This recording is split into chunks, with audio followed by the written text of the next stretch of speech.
নমস্কার, বিনি সুতো চেনা গল্পের বইয়ে আপনাদের সকলকে স্বাগত। আমরা একটা একটা করে গল্পগুচ্ছ থেকে গল্প পড়ে শোনাচ্ছি আপনাদের সকলকে। না, সূচিপত্র অনুযায়ী নয়, পাতা উল্টে যে গল্পটার পরে যে গল্পটা আসছে আমরা কিন্তু সেই অনুযায়ী পড়ছি। তো আগে আমাদের যে গল্পগুলো পড়া হয়েছে তার পরে আজকে আমরা যে গল্পটা পড়ব সেটা হচ্ছে তারা প্রসন্নের কীর্তি। আমাদের সকলেরই প্রায় চেনা গল্প, হয়তো অতটা মন দিয়ে পড়া নেই।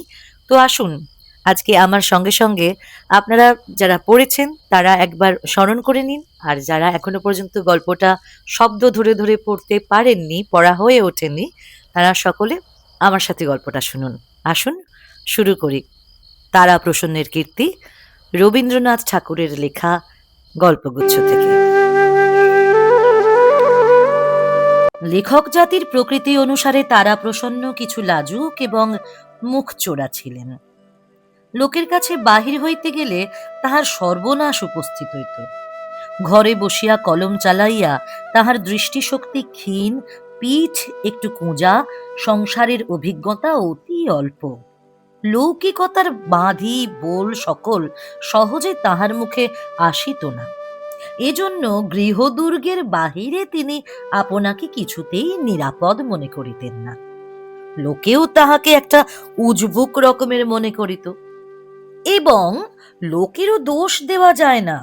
মনে করো, প্রথম পরিচয়ে একটি পরম ভদ্রলোক উচ্ছ্বসিত কণ্ঠে তারা প্রসন্নকে বলিলেন, মহাশয়ের সহিত সাক্ষাৎ হয়ে যে কি পর্যন্ত আনন্দ লাভ করা গেল তা এক মুখে বলতে পারিনি।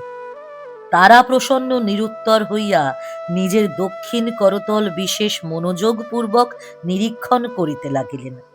হঠাৎ সে নীরবতার অর্থ এইরূপ মনে হয়, তা তোমার আনন্দ হয়েছে সেটা খুব সম্ভব বটে, কিন্তু আমার যে আনন্দ হয়েছে এমন মিথ্যে কথাটা কি করে মুখে উচ্চারণ করব তাই ভাবছি। মধ্যাহ্ন ভোজনে নিমন্ত্রণ করিয়া লক্ষ্যপতি গৃহস্বামী যখন সায়াহ্নের প্রাক্কালে পরিবেশন করিতে আরম্ভ করিতেন এবং মাঝে মধ্যে বিনীত কাকুতি সহকারে ভোজ্য সামগ্রীর অকিঞ্চিত করত্ব সম্বন্ধে তারা প্রসন্নকে সম্বোধন পূর্বক বলিতে থাকেন, এ কিছুই না, অতি যৎসামান্য, দরিদ্রের খুদকুড়া বিদুরের আয়োজন, মহাশয়কে কেবলই কষ্ট দেওয়া, তারা প্রসন্ন চুপ করিয়া থাকেন, যেন কথাটা এমনই প্রামাণিক যে তাহার আর উত্তর সম্ভব নহে। মধ্যে মধ্যে এমন হয়।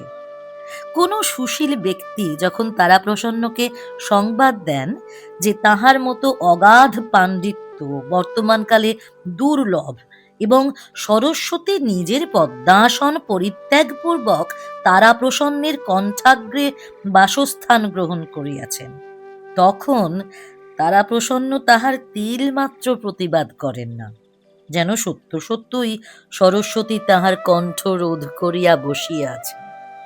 তারা প্রসন্নের এইটি জানা উচিত যে মুখের সামনে যাহারা প্রশংসা করে এবং পরের কাছে যাহারা আত্মনিন্দায় প্রবৃত্ত হয়, তাহারা অন্যের নিকট হইতে প্রতিবাদ প্রত্যাশা করিয়াই অনেকটা অসংকোচে অত্যুক্তি করিয়া থাকে।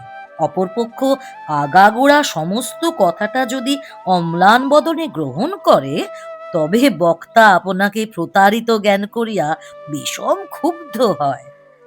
এইরূপ স্থলে লোকে নিজের কথা মিথ্যা প্রতিপন্ন হইলে দুঃখিত হয় না। ঘরের লোকের কাছে তারা প্রসন্নের ভাব অন্যরূপ। এমনকি তাহার নিজের স্ত্রী দাক্ষায়ণীও তাহার সহিত কথায় আঁটিয়া উঠিতে পারেন না। গৃহিণী কথায় কথায় বলেন, নেও নেও, আমি হার মানলুম, আমার এখন অন্য কাজ আছে। বাগযুদ্ধে স্ত্রীকে আত্মমুখে পরাজয় স্বীকার করাইতে পারে এমন ক্ষমতা, এমন সৌভাগ্য কয়জন স্বামীর আছে বলুন? তারা প্রসন্নের দিন বেশ কাটিয়া যাইতেছে।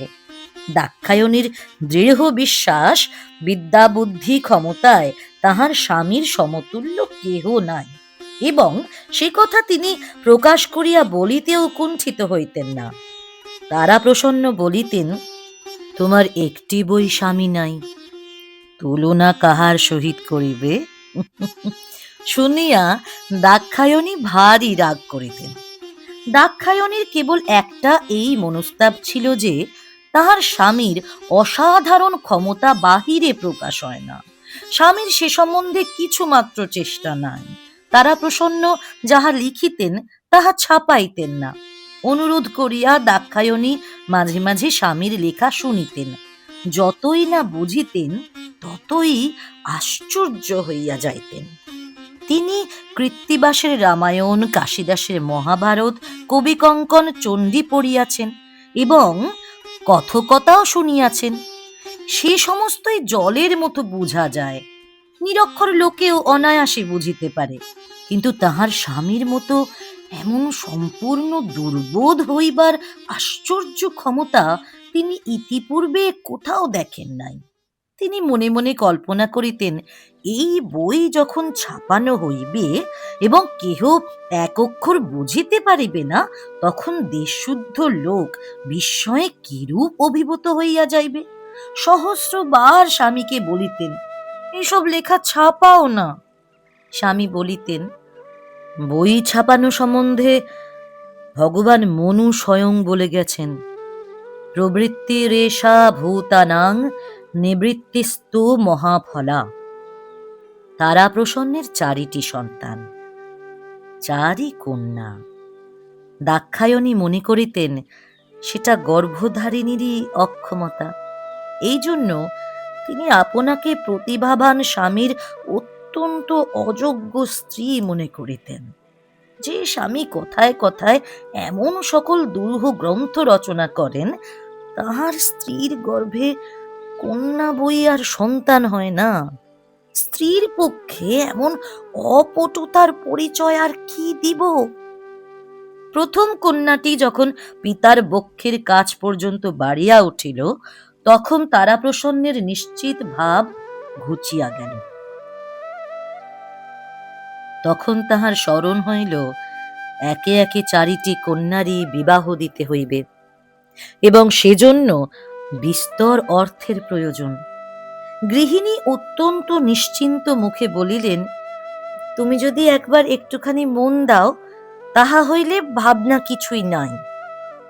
তারাপ্রসন্ন কিঞ্চিৎ ব্যগ্রভাবে বলিলেন, সত্য নাকি? আচ্ছা বলো দেখি, কি করিতে হইবে? দাক্ষায়ণী সংশয় শূন্য নিরুদ্বিগ্ন ভাবে বলিলেন, কলিকাতায় চলো, তোমার বইগুলো ছাপাও, 5 জন লোকে তোমাকে জানুক, তারপরে দেখো দেখি টাকা আপনি আসে কিনা। স্ত্রীর আশ্বাসে তারাপ্রসন্ন ক্রমে আশ্বাস লাভ করিতে লাগিলেন এবং মনে মনে প্রত্যয় হইল, তিনি ইস্তক নাগাদ বসিয়া বসিয়া যত লিখিয়াছেন, তাহাতে পাড়াশুদ্ধ লোকের কন্যাদায় মোচন হইয়া যায়।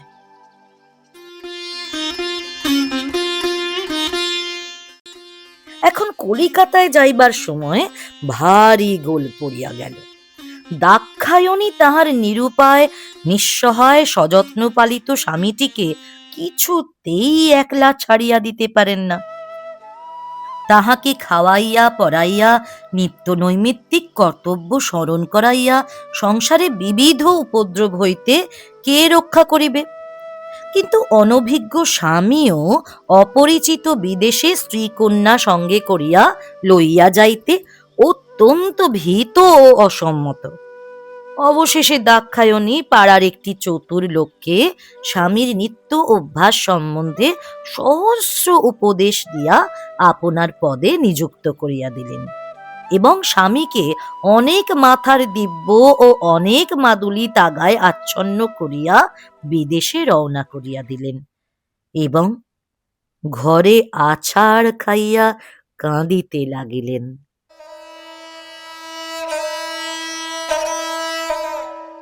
কলিকাতায় আসিয়া তারাপ্রসন্ন তাহার চতুর সঙ্গীর সাহায্যে বেদান্ত প্রভাকর প্রকাশ করিলেন।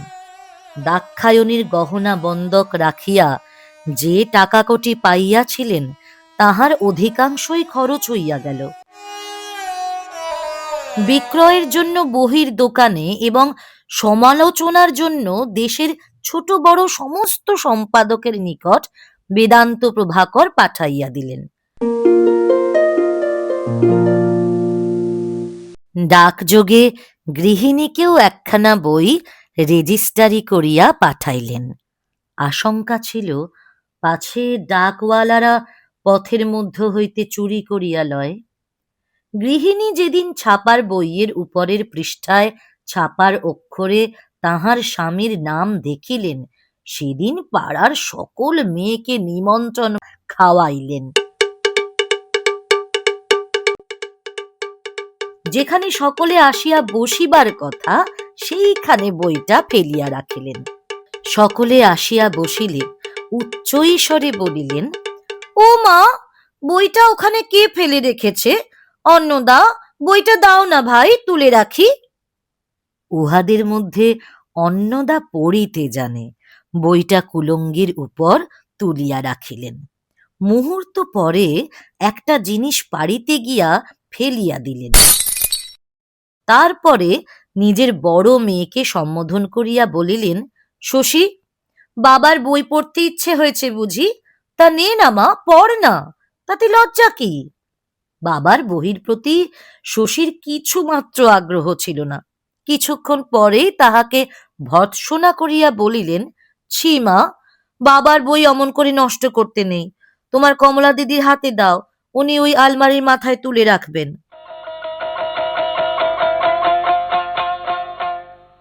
বহির যদি কিছুমাত্র চেতনা থাকিত, তাহা হইলে সেই একদিনের উৎপীড়নে বেদান্তের প্রাণান্ত পরিচ্ছেদ হইত। একে একে কাগজে সমালোচনা বাহির হইতে লাগিল। গৃহিণী যাহা ঠাহরাইয়াছিলেন তাহা অনেকটা সত্য হইয়া দাঁড়াইল। গ্রন্থের এক অক্ষর বুঝিতে না পারিয়া দেশশুদ্ধ সমালোচক একেবারে বিহ্বল হইয়া উঠিল। সকলেই এক বাক্যে কহিল, এমন সারবান গ্রন্থ ইতিপূর্বে প্রকাশিত হয় নাই। যে সকল সমালোচক রেনল্ডের লন্ডন রহস্যের বাংলা অনুবাদ ছাড়া আর কোনো বই স্পর্শ করিতে পারে না, তাহারা অত্যন্ত উৎসাহের সহিত লিখিল, দেশের ঝুড়ি ঝুড়ি নাটক নবেলের পরিবর্তে যদি এমন দুই একখানি গ্রন্থ মধ্যে মধ্যে বাহির হয়, তবে বঙ্গ সাহিত্য বাস্তবে কি পাঠ্য হয়। যে ব্যক্তি পুরুষানুক্রমে বেদান্তের নাম কখনো শুনে নাই, সেই কেবল লিখিল, তারাপ্রসন্নবাবুর সহিত সকল স্থানে আমাদের মতের মিল হয় নাই। স্থানাভাববশত এ স্থলে তাহার উল্লেখ করিলাম না, কিন্তু মোটের উপরে গ্রন্থকারের সহিত আমাদের মতের অনেক ঐক্যই লক্ষিত হয়। কথাটা যদি সত্য হইত, তাহা হইলে মোটের উপর গ্রন্থখানি পুড়াইয়া ফেলা উচিত ছিল। দেশের যেখানে যত লাইব্রেরি ছিল এবং ছিল না, তাহার সম্পাদকগণ মুদ্রার পরিবর্তে মুদ্রাঙ্কিত পত্রে তারাপ্রসন্নের গ্রন্থ ভিক্ষা চাহিয়া পাঠাইলেন। অনেকেই লিখিল, আপনার এই চিন্তাশীল গ্রন্থে দেশের একটি মহৎ অভাব দূর হইয়াছে। চিন্তাশীল গ্রন্থ কাহাকে বলে তারাপ্রসন্ন ঠিক বুঝিতে পারিলেন না, কিন্তু পুলকিত চিত্তে ঘর হইতে মাসুল দিয়া প্রত্যেক লাইব্রেরিতে বেদান্ত প্রভাকর পাঠাইয়া দিলেন। এই রূপে অজস্র স্তুতি বাক্যে তারাপ্রসন্ন যখন অতিমাত্র উৎফুল্ল হইয়া উঠিয়াছেন, এমন সময় পত্র পাইলেন দাক্ষায়ণীর পঞ্চম সন্তান সম্ভাবনা অতি নিকটবর্তী হইয়াছে। তখন রক্ষকটিকে সঙ্গে করিয়া অর্থ সংগ্রহের জন্যে দোকানে গিয়া উপস্থিত হইলেন। সকল দোকানদার এক বাক্যে বলিল, একখানি বইও বিক্রি হয় নাই। কেবল এক জায়গায় শুনিলেন, মফস্বল হইতে কে একজন তাহার এক বই চাহিয়া পাঠাইয়াছিল এবং তাহাকে ভ্যালুপেবল পাঠানো হইয়াছিল, কিন্তু বই ফেরত আসিয়াছে, কেহ গ্রহণ করে নাই। দোকানদারকে তাহার মাসুল দণ্ড দিতে হইয়াছে। সেই জন্য সে বিষম আক্রোশে গ্রন্থকারের সমস্ত বহি তখনই তাহাকে প্রত্যার্পণ করিতে উদ্যত হইল। গ্রন্থকার বাসায় ফিরিয়া আসিয়া অনেক ভাবিলেন, কিন্তু কিছুতেই বুঝিয়া উঠিতে পারিলেন না তাহার চিন্তাশীল গ্রন্থ সম্বন্ধে যতই চিন্তা করিলেন ততই অধিকতর উদ্বিগ্ন হইয়া উঠিতে লাগিলেন। অবশেষে যে কয়েকটি টাকা অবশিষ্ট ছিল তাহাই অবলম্বন করিয়া অবিলম্বে গৃহাভিমুখে যাত্রা করিলেন। তারাপ্রসন্ন গৃহিণীর নিকট আসিয়া অত্যন্ত আড়ম্বের সহিত প্রফুল্লতা প্রকাশ করিলেন। দাক্ষায়ণী শুভ সংবাদের জন্য সহাস্য মুখে প্রতীক্ষা করিয়া রহিলেন। তখন তারাপ্রসন্ন একখানি গৌরবার্তাবহ আনিয়া গৃহিণীর ক্রোড়ে ফেলিয়া দিলেন। পাঠ করিয়া তিনি মনে মনে সম্পাদকের অক্ষয় ধনপুত্র কামনা করিলেন এবং তাহার লেখনীর মুখে মানসিক পুষ্পচন্দন অর্ঘ্য উপহার দিলেন। পাঠ সমাপন করিয়া আবার স্বামীর মুখের দিকে চাহিলেন। স্বামী তখন নবপ্রভাত আনিয়া খুলিয়া দিলেন। পাঠ করিয়া আনন্দ বিহ্বলা দাক্ষায়ণী আবার স্বামীর মুখের প্রতি প্রত্যাশাপূর্ণ স্নিগ্ধ নেত্র উত্থাপিত করিল। তখন তারাপ্রসন্ন একখণ্ড যুগান্তর বাহির করিলেন। তাহার পর ভারত ভাগ্যচক্র, তাহার পর শুভ জাগরণ, তাহার পর অরুণালোক, তাহার পর সংবাদ তরঙ্গ ভঙ্গ, তাহার পর আশা আগমনী উচ্ছ্বাস, পুষ্পমঞ্জরি সহচরী, সীতা গেজেট, অহল্যা লাইব্রেরি প্রকাশিকা, ললিত সমাচার, কোটাল, বিশ্ববিচারক, লাবণ্য লতিকা, হাসিতে হাসিতে গৃহিণীর আনন্দাশ্রু পড়িতে লাগিল। চোখ মুছিয়া আর একবার স্বামীর কীর্তিরশ্মি সমুজ্জ্বল মুখের দিকে চাহিলেন। স্বামী বলিলেন, এখনো অনেক কাজ বাকি আছে। দাক্ষায়ণী বলিলেন, সে বিকেলে দেখিব, এখন অন্য খবর কি বলো। তারাপ্রসন্ন বলিলেন, এবার কলকাতা গিয়া শুনিয়া আসিলাম লাট সাহেবের মেম সাহেব একখানা বই বাহির করিয়াছে, কিন্তু তাহাতে বেদান্ত প্রভাকরের কোনো উল্লেখ করে নাই। দাক্ষায়ণী বলিলেন, আহা, ওসব কথা নয়, আর কি আনলে বলো না। তারাপ্রসন্ন বলিলেন, কতগুলো চিঠি আছে। তখন দাক্ষায়ণী স্পষ্ট করিয়া বলিলেন, টাকা কত আনলে? তারাপ্রসন্ন বলিলেন, বিধুভূষণের কাছে 5 টাকা হাওলাত করিয়া এনেছি। অবশেষে দাক্ষায়ণী যখন সমস্ত বৃত্তান্ত শুনিলেন তখন পৃথিবীর সাধুতা সম্বন্ধে তাহার সমস্ত বিশ্বাস বিপর্যস্ত হইয়া গেল। নিশ্চয় দোকানদারেরা তাহার স্বামীকে ঠকাইয়াছে এবং বাংলাদেশের সমস্ত ক্রেতা ষড়যন্ত্র করিয়া দোকানদারদের ঠকাইয়াছে। অবশেষে সহসা মনে হইল, যাহাকে নিজের প্রতিনিধি করিয়া স্বামীর সহিত পাঠাইয়াছিলেন সেই বিধুভূষণ দোকানদারদের সহিত তলে তলে যোগ দিয়াছে এবং যত বেলা যাইতে লাগিল ততই তিনি পরিষ্কার বুঝিতে পারিলেন ও পাড়ার বিশ্বম্ভর চাটুর্যে তাহার স্বামীর পরম শত্রু নিশ্চয়ই এ সমস্ত তাহারই চক্রান্তে ঘটিয়াছে। তাই বটে, যেদিন তাহার স্বামী কলিকাতায় যাত্রা করেন তাহার 2 দিন পরেই বিশ্বম্ভরকে বটতলায় দাঁড়াইয়া কানাইপালের সহিত কথা কহিতে দেখা গিয়াছিল। কিন্তু বিশ্বম্ভর মাঝে মাঝে প্রায় কানাইপালের সহিত কথাবার্তা কয় নাকি, এই জন্য তখন কিছু মনে হয় নাই। এখন সমস্ত জলের মতো বুঝা যাইতেছে। এদিকে দাক্ষায়ণীর সাংসারিক দুর্ভাবনা ক্রমেই বাড়িতে লাগিল। যখন অর্থ সংগ্রহের এই একমাত্র সহজ উপায় নিষ্ফল হইল, তখন তাহার কন্যা প্রসবের অপরাধ তাহাকে চতুর্গুণ দগ্ধ করিতে লাগিল। বিশ্বম্ভর, বিধুভূষণ অথবা বাংলাদেশের অধিবাসী দিগকে এই অপরাধের জন্য দায়ী করিতে পারিলেন না। সমস্তই একলা নিজের স্কন্ধে তুলিয়া লইতে হইল। কেবল যে মেয়েরা জন্মিয়াছে এবং জন্মিবে তাহাদিগকেও কিঞ্চিত কিঞ্চিত অংশ দিলেন। অহোরাত্র মুহূর্তের জন্য তাহার মনে আর শান্তি রহিল না। আসন্ন প্রসবকালে দাক্ষায়ণীর শারীরিক অবস্থা এমন হইল যে সকলের বিশেষ আশঙ্কার কারণ হইয়া দাঁড়াইল। নিরুপায় তারা প্রসন্ন পাগলের মতো বিশ্বম্ভরের কাছে গিয়া বলিল, দাদা দাদা, আমার ইব খান 50 বই বাঁধা রাখিয়া যদি কিছু টাকা দাও তো আমি শহর হইতে ভালো দাই আনাই।